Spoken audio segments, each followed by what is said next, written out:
In the highlands of Chuquisaca in 1780, a girl was born who would one day terrify empires. Her name was Juana Azurduy de Padilla. From childhood, Juana carried two worlds in her blood, Spanish and indigenous, but she belonged fully to neither. She was restless, sharp, unwilling to stay silent.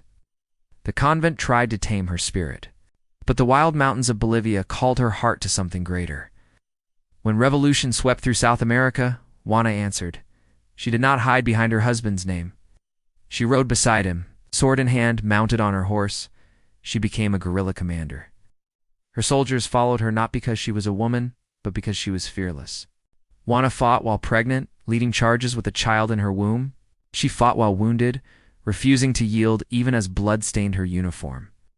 She fought when her husband Manuel was killed, a widow in mourning who turned her grief into fire. The Spanish feared her. They called her dangerous. Her people called her a general. Battle after battle, Juana gave everything she had: family, land, peace. All were lost in the war for independence, and yet she never stopped, for her freedom was worth every scar. But when victory finally came, there was no crown of laurels for Juana, no medals, no honors. The republic she had fought to build left her in the shadows. The woman who had once commanded armies lived out her final years in poverty, forgotten by the very nation she had helped to free. Juana Azurduy de Padilla died in 1862, unseen, uncelebrated.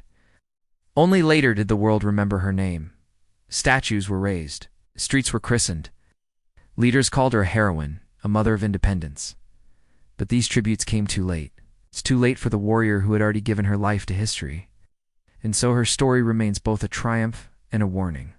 A triumph of courage, of a woman who stood unbroken against an empire. And a warning of how easily nations forget the women who bled for their birth. Juana's voice may be silent, but her legacy endures. In every woman who refuses to bow. In every people who rise against tyranny. In every revolution that demands justice. Juana Azurduy de Padilla, General Guerrilla. Mother, forgotten, but never gone.